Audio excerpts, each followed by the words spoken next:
एक रमा के जीवन की एक छोटी सी घटना पहले बताता हूं। बाबा साहब अम्बेडकर विदेश में शिक्षा ग्रहण करते थे। रमा घर में रह करके बच्चों का पालन पोषण करती थी। तो एक बार का जिक्र, बाबा साहब विदेश से लौट करके इंडिया भारत वापस आ रहे थे। तो रमा को पता लग गया था पहले से मेरे पति आ रहे हैं। तो भारत में आते ही उनके लिए एक बड़ा मंच बनाया गया। उस मंच पर बाबा साहब का सम्मान होना था। तो उनकी पत्नी सोच रही है आज मेरे पति आ रहे हैं तो घर के सारे काम जल्दी से निपटा लूं, खत्म कर लूं। आज मैं भी अपने पति को देखने जाऊंगी, अपनी आंखों से उनका सम्मान देखूंगी।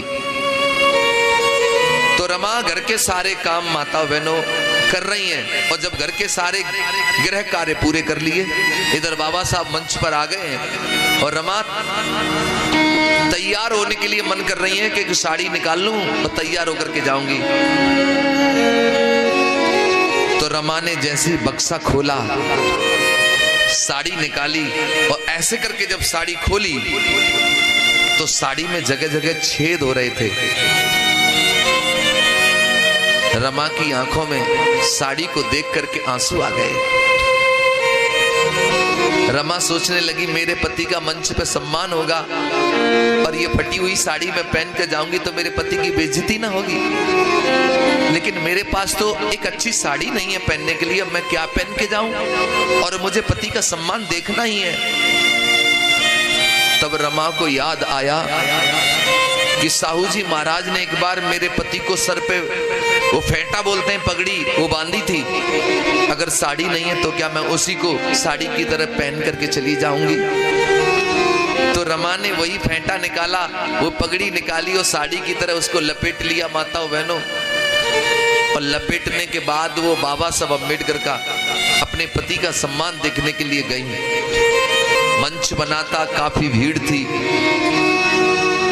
तो पत्नी कोई होगी तो पहली लाइन में ही तो बैठेगी, लेकिन रमा पहली लाइन में नहीं बैठी, पीछे भी नहीं बैठी रमा। वो पेड़ है ना, पेड़ के पीछे रमा जाकर के दूर से जाके छिप गई और वहीं से अपने पति को देख करके खुश होने लगी। बाबा साहब का मंच पे सम्मान हो रहा है।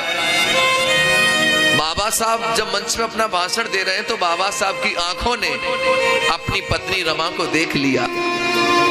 जब रमा को देख लिया तो बाबा साहब मंच से नीचे उतर के गए, जाकर के पास में पहुंचे तो देखा ऊपर से नीचे रमा के तन पे तो एक साड़ी नहीं है।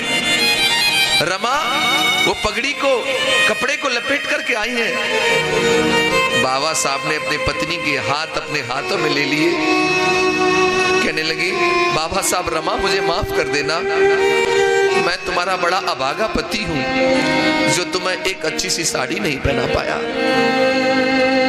रमा ने तभी क्या किया, एक उंगली साहब के ओठों पे रख दी, बोली साहब सब कुछ कहना लेकिन ये मत कहना कि आप मुझे एक अच्छी साड़ी नहीं पहना पाए। रमा कहने लगी साहब अगर आज मैं आपसे कुछ मांगू तो क्या मुझे दोगे?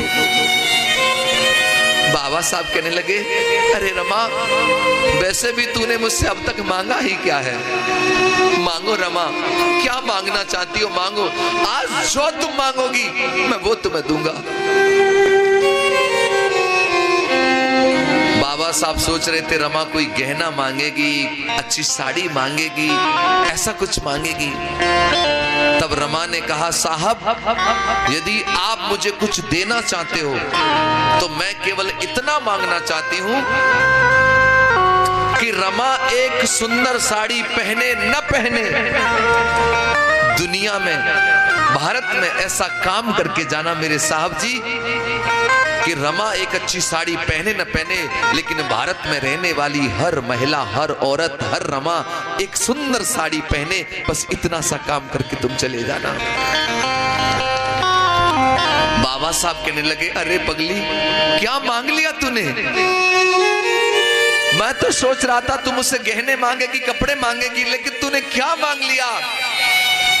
माताओं बहनों मैं तुम्हें यह कहना चाहता हूं कि आज तुम्हारे तन पर जो सुंदर साड़ी दिखाई दे रही है ये तब तुम्हारे तन पर एक सुंदर साड़ी है क्योंकि रमा ने कभी अच्छी साड़ियां नहीं पहन पाई, लेकिन बाबा साहब तुम्हें अच्छी साड़ियां पहनने का मौका दे गए।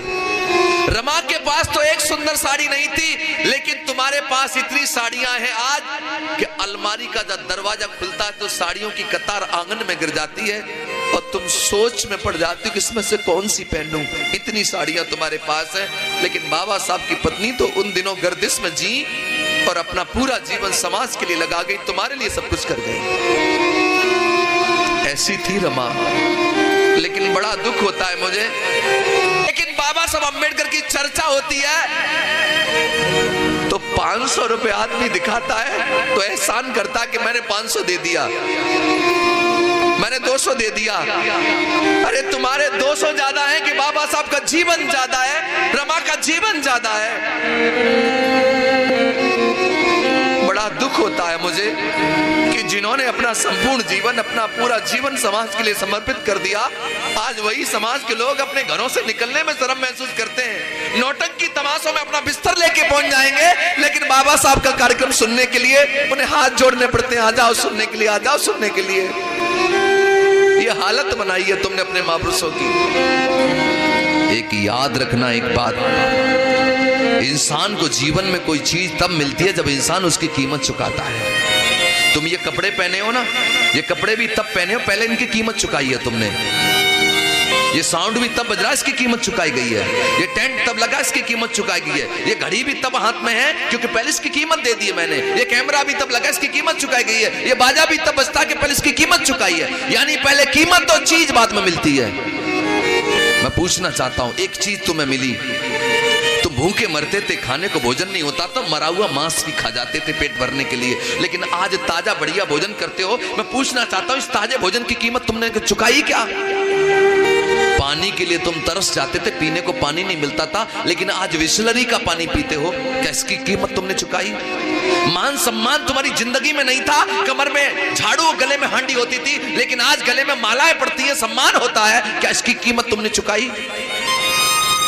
मैं पूछना चाहता हूं, आप लोगों को गाड़ियों में बैठने का कोई अधिकार नहीं था? बाबा साहब जब एक बार अपने गोरे गांव जा रहे थे तो रात हो गई थी, बैलगाड़ी वाले ने बिठा लिया सूट बूट देख करके, रास्ते में जात पूछ ली कौन जाति के हो? बाबा साहब ने कहा माहर जाति का हूं। रास्ते में गाड़ी रोक करके बाबा साहब का सामान नीचे फेंक दिया, उतर नीचे। मैंने तो कोट पैंट में समझ लिया था कसाद अच्छे घर का होगा, तू तो नीच जाति का है। बाबा साहब ने कहा अंधेरा हो गया, मैं कहां जाऊंगा, मुझे ले चलो। तो बैलगाड़ी वाले ने कहा कि नवाबों की तरह बैठूंगा मैं, गाड़ी तू हांकेगा, डबल किराया लूंगा। बैलगाड़ी से भी उतार दिया था, लेकिन आज तुम ट्रेन तो छोड़ो, हवाई जहाज की भी यात्रा कर सकते हो। क्या तुम्हें कोई धक्के मारता अब? तो मुझे बताओ, इन हवाई जहाज में भी यात्रा करने का अधिकार तुम्हें किसने दिया? इसकी कीमत तुमने चुकाई क्या? ये मान सम्मान धन दौलत शानो शौकत जो तुम्हारे जीवन में आज भरा पड़ा है, इसके लिए तुमने कौन सा बलिदान दिया बताओ? अगर इसकी कीमत किसी ने चुकाई है, कोई खून के आंसू रोया है, तो केवल माता रमाबाई और बाबा साहब अम्बेडकर जी हैं, जिनकी वजह से आज तुम्हारे जीवन में सब कुछ आ गया है। मैं माता रमाबाई का त्याग दर्शन आपको बताने के लिए जा रहा हूं, और एक निवेदन करूंगा जो अभी किया था, बीच में बात नहीं करेंगे, ताली नहीं बजाएंगे, उठेंगे नहीं। और अगर मैं गाऊं और सुनते समय अगर आंखों में आंसू आए तो दोनों हाथ जुड़ करके निवेदन है, आंसुओं को रोकना मत। आज उन आंसुओं को बाहर की दुनिया की यात्रा करने देना। वो आंसू आज आपको एहसास कराएंगे कि ये जीवन, इतना सुंदर जीवन कैसे बन गया। सुनो, कैसे जीवन में आई ये खुशियों की सौगात,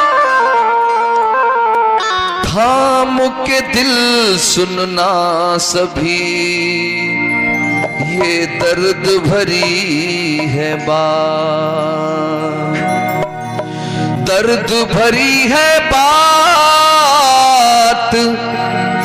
अश्क में रोक न पाऊं, रमाबाई का त्याग आज मैं तुम्हें सुनाऊं।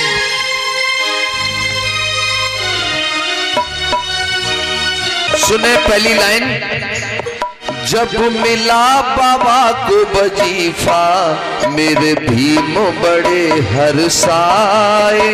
हो मिला बाबा को वजीफा मेरे भीम बड़े हर्षाए।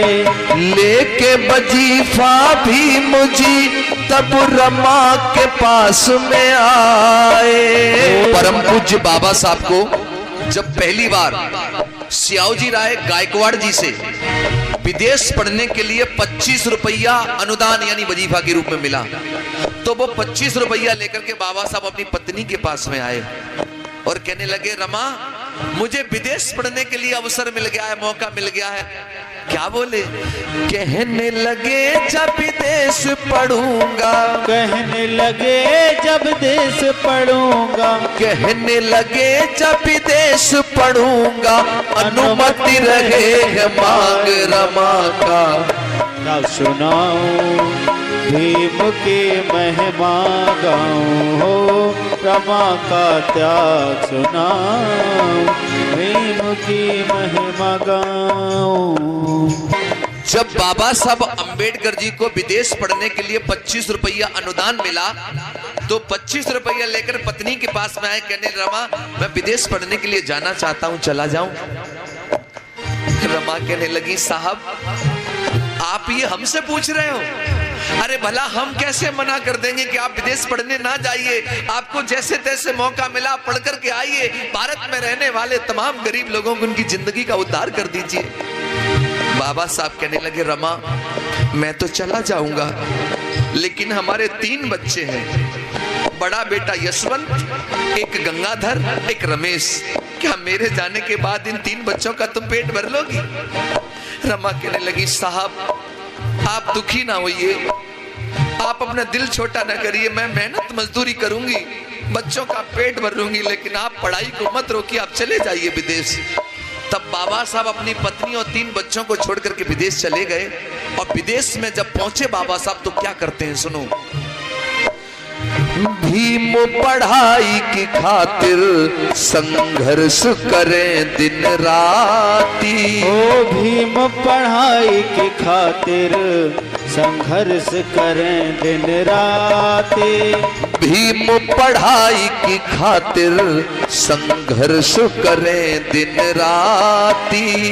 भीम पढ़ाई की खातिर संघर्ष करें दिन राती। बाबा साहब जब विदेश में पहुंचे तो 18 घंटे ये बाबा साहब पढ़ते थे लगातार, 18 घंटे लगातार पढ़ते थे।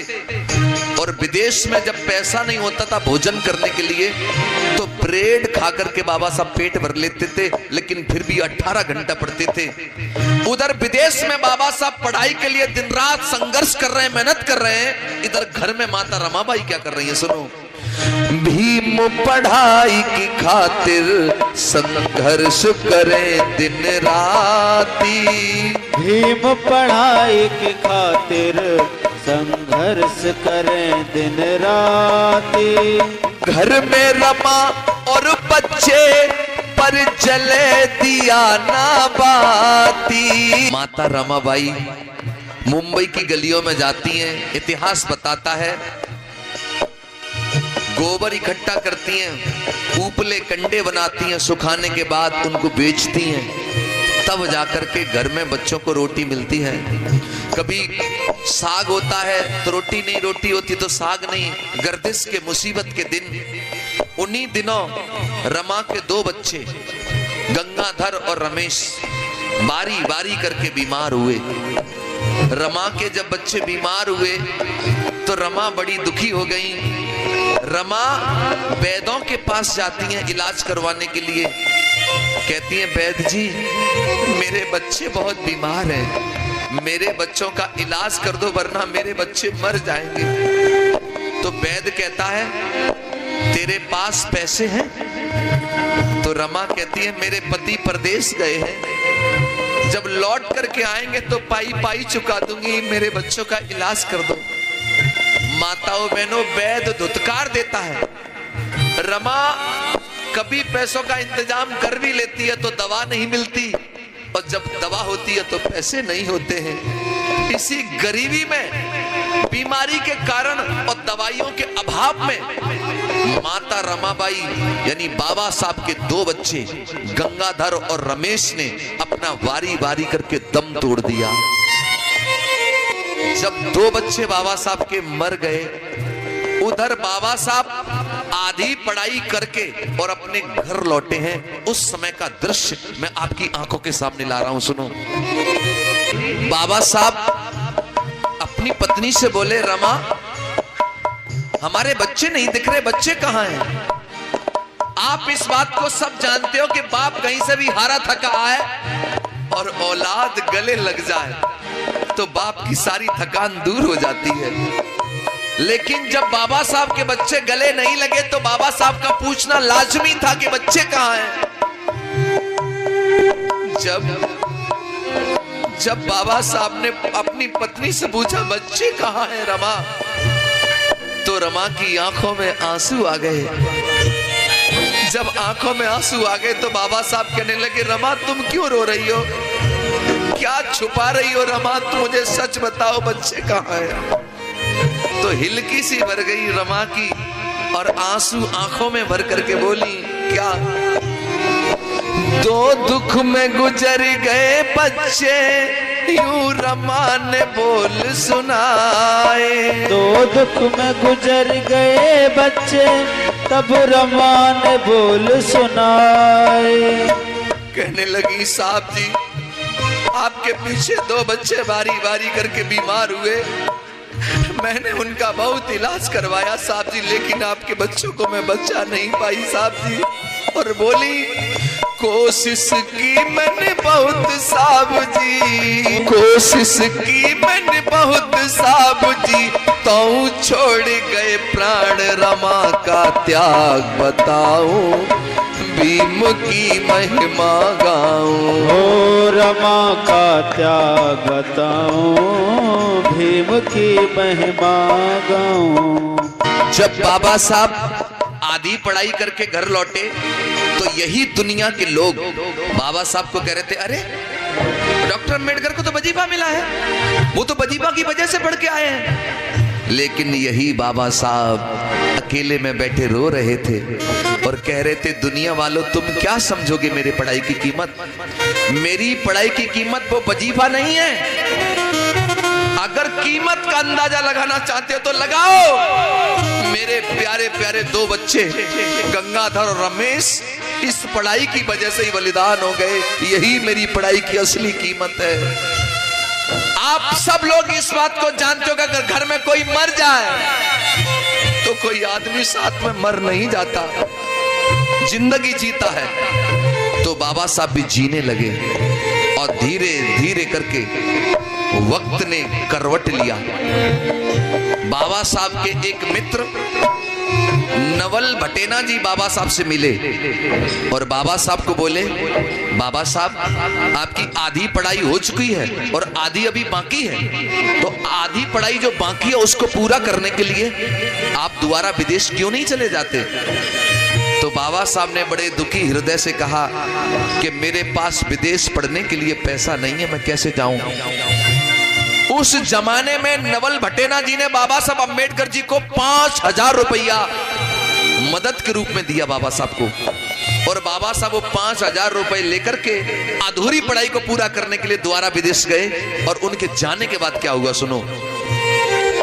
जाने के बाद बाबा घर बेटी का जन्म हुआ है, कंडे बेच कर करे गुजारा, कंडे बेच कर करे गुजारा। रमा है बड़ी महान, रमा का त्याग बताऊं, भीम की महिमा गाऊं। बाबा साहब दोबारा विदेश गए, तब उन दिनों रमा की कोख से एक बेटी ने जन्म लिया। तो बाबा साहब को पता लगा घर में बेटी आई है, तो बाबा साहब ने अपनी बेटी का नाम रखा इंदु। क्या नाम रखा? इंदु नाम रखा। रमा मेहनत मजदूरी करके परिवार चला रही हैं।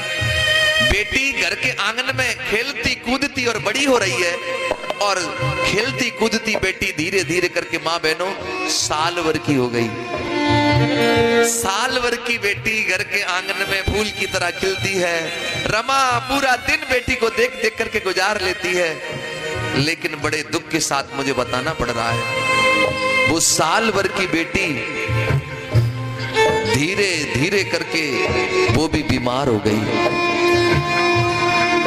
जब रमा की बेटी इंदु बीमार हो गई तो माता रमाबाई बड़ी दुखी हो गई।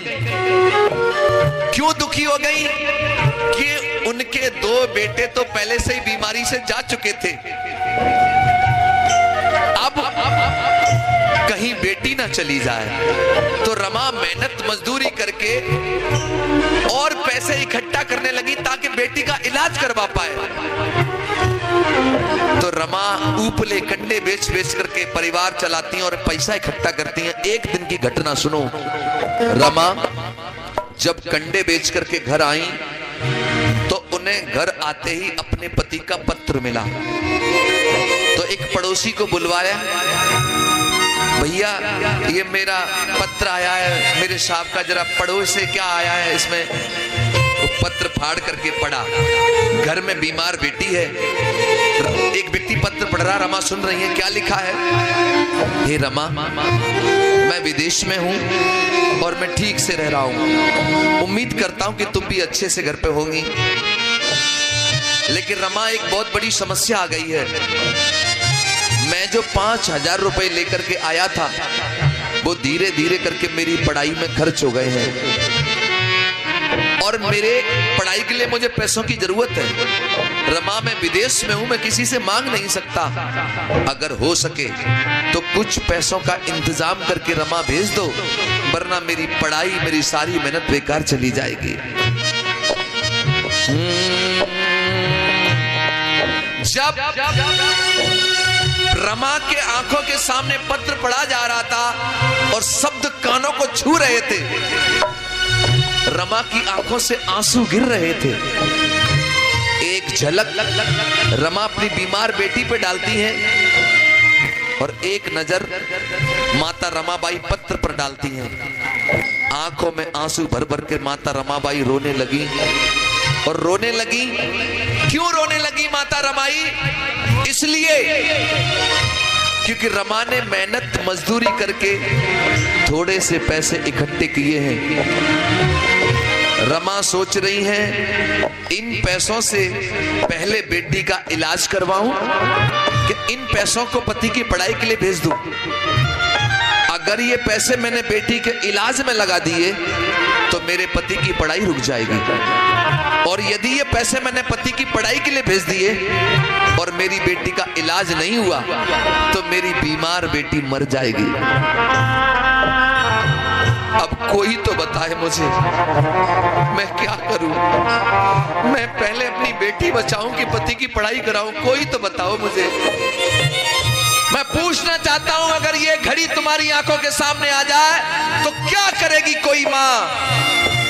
हर मां पहले अपनी बेटी ही बचाएगी। लेकिन रमा ने ऐसा नहीं किया।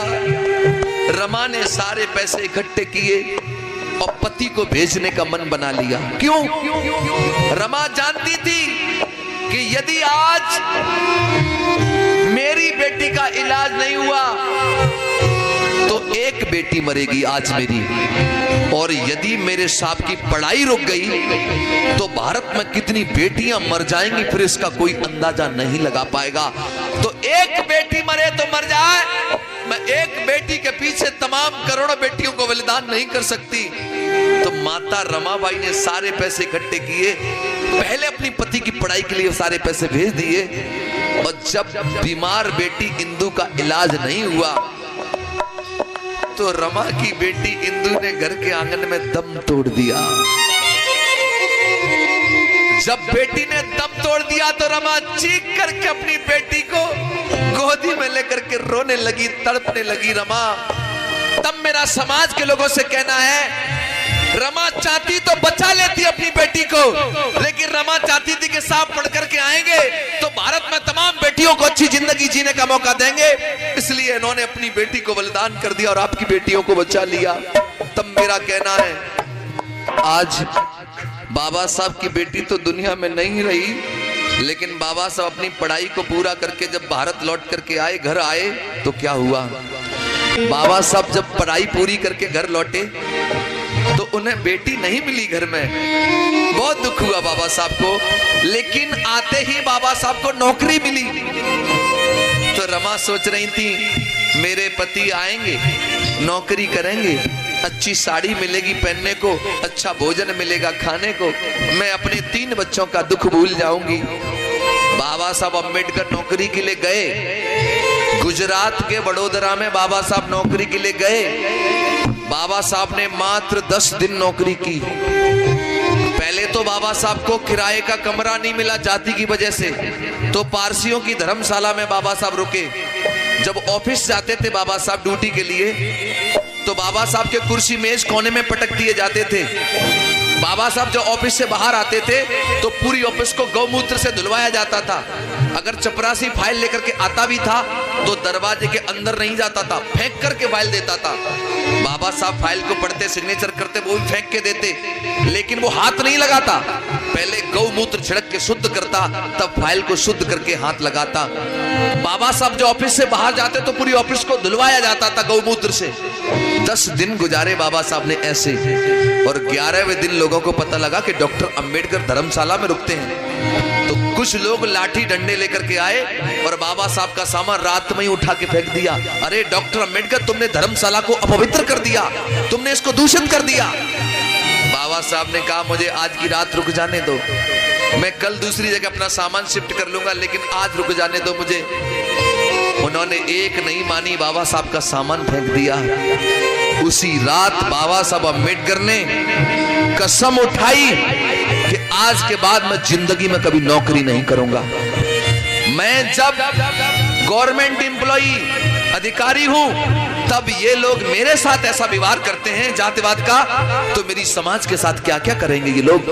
बाबा साहब ने कहा आज के बाद मैं अपना पूरा जीवन अपनी समाज के उद्धार के लिए, कल्याण के लिए लगाऊंगा।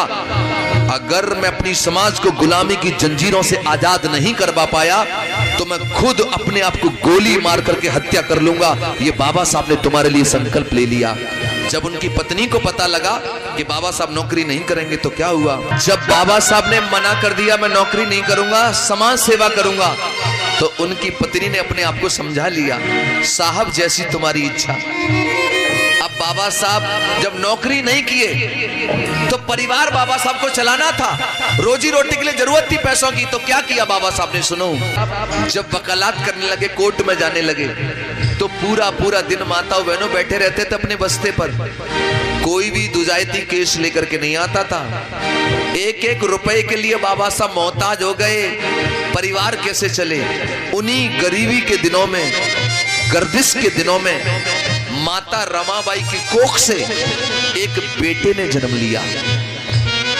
एक बेटे ने जन्म लिया तो बाबा साहब के घर में जब बेटा आया तो बाबा साहब ने अपने बेटे का नाम रखा राजरतन। क्या रखा? राजरतन। इतना प्यारा बेटा था बाबा साहब का राजरतन। गोदी में लेकर के बाबा साहब अपने बेटे को लाड़ करते थे, प्यार करते थे, अपनी पत्नी को कहते थे, सुनो रमा, ये मेरा बेटा राजरतन देश की गद्दी पर राज करेगा। तो रमा बड़ी खुश हो जाती थी। होनहार प्यारा बेटा, सबसे प्रिय बेटा था बाबा साहब का। और बाबा साहब अपनी किताब में खुद लिखते हैं, बाबा साहब का बेटा राजरतन 10 महीने का हो गया। बड़े दुख भरी कहानी है, बड़े दर्द भरी घटना है। बाबा साहब एक दिन कोर्ट में हैं, रमाबाई घर में अपना झाड़ू पोछा जो भी कर रही हैं। रमा बोली मैंने बहुत देर है कि अपने बेटा नहीं लिया गोदी, तो जाकर के देखा तो बच्चे का बदन तप रहा था, बहुत अचानक, एकदम अचानक बच्चा बीमार। रमा घबरा गई, थर थर कांपने लगी। रमा ने एक व्यक्ति को बुलाया, अरे आओ मेरे साहब जी के पास चले जाओ, जाकर के उनसे कहना पता नहीं बेटे को अचानक क्या हो गया है और बेटा बहुत बीमार है। एक व्यक्ति माता बहन दौड़ा दौड़ा दौड़ा दौड़ा साहब के पास गया, कहने लगा बाबा साहब तुम्हारा बेटा बहुत बीमार है। रमाबाई ने ये कहा है कि साहब जल्दी से आए, पता नहीं बेटे को कुछ भी हो सकता है। बाबा साहब ने जैसे ये संवाद कानों से सुने, पैरों तले जमीन खिसक गई बाबा साहब के, फाइलें समेटी बाबा साहब ने, एकदम दौड़े दौड़े बाबा साहब घर गए। जाकर के देखा बच्चा बीमार, बाबा साहब ने अपने बेटे को गोदी में ले लिया और सीने से लगा लिया। माताओं बहनों, उस घड़ी ऐसा लग रहा था मानो बेटा पिताजी का इंतजार कर रहा हो। जैसे ही बाबा साहब ने अपने बेटे को गोदी में लिया और सीने से लगाया, उसी क्षण बेटे ने एकदम दम तोड़ दिया। जैसे ही बेटे ने दम तोड़ा, माताओं बहनों क्या हुआ, जैसे ही बच्चे ने दम तोड़ा, एकदम चीख करके माता रमाई रोने लगी। साहब अब तो बस करो साहब, बस करो साहब, बस करो। तुम्हारी समाज सेवा ने धीरे धीरे करके मेरे 4 बच्चे निगल लिए, मेरे 4 बच्चे चले गए साहब जी, बस करो। जब रमा आंखों में आंसू भर भर के रो रही थी, तो बाबा साहब अपनी पत्नी को कह रहे थे रमा चुप हो जाओ, रमा चुप हो जाओ, रमा चुप हो जाओ। मैं जानता हूं एक माँ के 4 बच्चे मर जाए तो उसके दिल पे क्या गुजरती है, जानता हूं रमा, लेकिन तुम्हारे तो अभी 4 ही बच्चे मरे हैं। मैं इन गरीबों के दम तोड़ते हुए सैकड़ों बच्चों को देखता हूं रमा, तो मैं क्या करूं बताओ। तुम तो रो करके अपने दिल को तसल्ली बना लोगी, लेकिन मैं तो रो भी नहीं पाता रमा। तभी रमा कहने लगी साहब आप मुझसे कहते थे कि हमारा बेटा राजरतन देश पे राज करेगा। आज मैं आपसे पूछना चाहती हूँ साहब जी, आज मुझे बता दो, क्या मेरे बेटे राजरतन को तुम देश की गद्दी पर राज करा सकते हो? बताओ, राज कराओगे? बाबा साहब को अपनी कही हुई बात याद आ गई, एकदम आंखों से आंसू गिरे बाबा साहब के, कहने लगे रमा मैं जानता हूं हमारा बेटा मर चुका है और मरा हुआ बेटा राज नहीं कर सकता, लेकिन रमा तुम्हारे आंसुओं की सौगंध खा करके आज मैं वचन लेता हूं, बेटे की लाश को साक्षी मान करके आज मैं वचन देता हूं रमा, मैं दुनिया में ऐसा काम करके जाऊंगा। अरे जब भी किसी रमा की कोख से कोई इंदु कोई बेटी पैदा होगी, या किसी भी रमा की कोख से कोई बेटा पैदा होगा, एक दिन वो देश की गद्दी पर राज करेगा, वो देश की गद्दी पर राज करेगा, देख लेना तुम रमा। बाबा साहब अम्बेडकर जी के जब 4 बच्चे दुनिया से चले गए, एक बेटा बचा केवल बड़ा वाला यशवंत। बाबा साहब अपनी पत्नी को जो वचन दिए थे, उस वचन के लिए बाबा साहब दिन रात संघर्ष करने लगे, मेहनत करने लगे। हर रमा की कोख से पैदा होने वाले बेटे राजरतन को देश में राज कराना चाहते थे बाबा साहब। जब बाबा साहब तुम्हारे लिए संघर्ष कर रहे थे, तो बाबा साहब पर जानलेवा हमला भी हुआ। बाबा साहब के रास्ते रोकने का काम किया गया, तो उनकी पत्नी को जब यह बात पता लगती कि मेरे पति की जान को खतरा है, तो बाबा साहब की पत्नी डर गई। और माताओं बहनों, धीरे धीरे करके वो बाबा साहब अम्बेडकर की प्राण प्रिय पत्नी रमा बीमार हो गई। अब बाबा साहब तुम्हारे लिए भी मेहनत कर रहे हैं और अपनी पत्नी का इलाज भी करवा रहे हैं, लेकिन बाबा साहब अपनी पत्नी को ठीक नहीं करा पाए। और बाबा साहब की प्राण प्रिय पत्नी 27 मई का महीना 27 तारीख 27 मई सन 1935 में 37 वर्ष 3 महीना और 20 दिन की होकर के सदा सदा के लिए बाबा साहब को छोड़ करके चली गई। 37 साल की उम्र में बाबा साहब की पत्नी छोड़ के चली गई, बाबा साहब को अकेले रह गए बाबा साहब। एक बेटा बचा, लेकिन बाबा साहब को अपने बेटे की भी चिंता नहीं थी। क्यों? क्योंकि बाबा साहब को अपने बेटे से ज्यादा तुम्हारी चिंता थी, तुम्हारी चिंता थी, तुम्हारी चिंता थी, तुम्हारी चिंता थी, मेरी चिंता थी। बाबा साहब हमारे जीवन में खुशियां देखना चाहते थे। और पता है, जब बाबा साहब अम्बेडकर के हाथों में कलम आई और देश का संविधान लिखने का मौका मिला, तो बाबा साहब ने अपनी पत्नी को दिया हुआ वचन निभाया। बाबा साहब ने जो मान सम्मान पाया उसकी विरासत लिखी, वसीयत लिखी, धन दौलत की वसीयत लिखी, वोट डालने की वसीयत लिखी, ऊंचे ऊंचे मकानों में रहने की वसीयत लिखी। मान सम्मान धन दौलत जो कुछ हासिल किया वो सब कुछ बाबा साहब ने लिखित में तुमको दे दिया। एक विरासत, एक वसीयत लिख डाली। जानते हो उस वसीयत में किसका नाम लिखा? अगर तुम में से कोई बाप होता, तुम में से कोई बाप होता तो अपनी औलाद का नाम लिखता, लेकिन बाबा साहब ने उस वसीयत में अपनी औलाद का नाम नहीं लिखा, तुम्हारा तुम्हारा तुम्हारा और मेरा नाम लिख दिया। जानते हो वसीयत क्या है? वो वसीयत कुछ और नहीं, वो वसीयत है भारत देश का संविधान।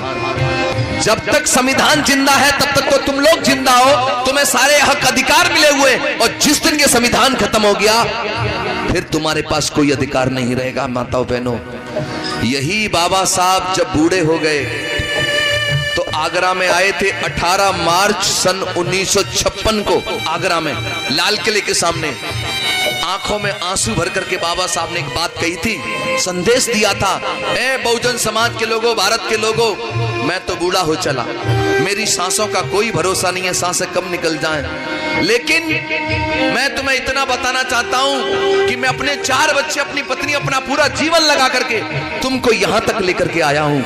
अगर हो सके तो मेरे कारवां को आगे बढ़ा देना, लेकिन पीछे मत गिरने देना। लेकिन आज मैं देख रहा हूं क्या बाबा साहब के कारवां को आप आगे बढ़ा रहे हो? बाबा साहब की मेहरबानी से नौकरियां मिली, 50-50 हजार रुपए तनख्वाह मिलती है, उस तनख्वाह से केवल आप और आपका परिवार चलता है। समाज में 500 रुपए देने में भी तुम्हें शर्म आती है। मैं पूछना चाहता हूं, आज घर में रंगीन टीवी और सुंदर बीबी को पाकर के भूल गए बाबा साहब कमीशन। माताओं बहनों, एक अच्छा बेटा वही होता है कि बाप धन दौलत छोड़ के जाए तो बेटा उसका लुत्फ उठाता है। अगर बाप कर्जे में मर जाए तो औलाद का दायित्व बनता है कि औलाद बाप के कर्जे को चुकाए। जो जो लेने लायक था सब कुछ ले लिया तुमने, जब कर्जा चुकाने की बात आई लेकिन बाबा साहब के कर्जा नहीं चुकाते।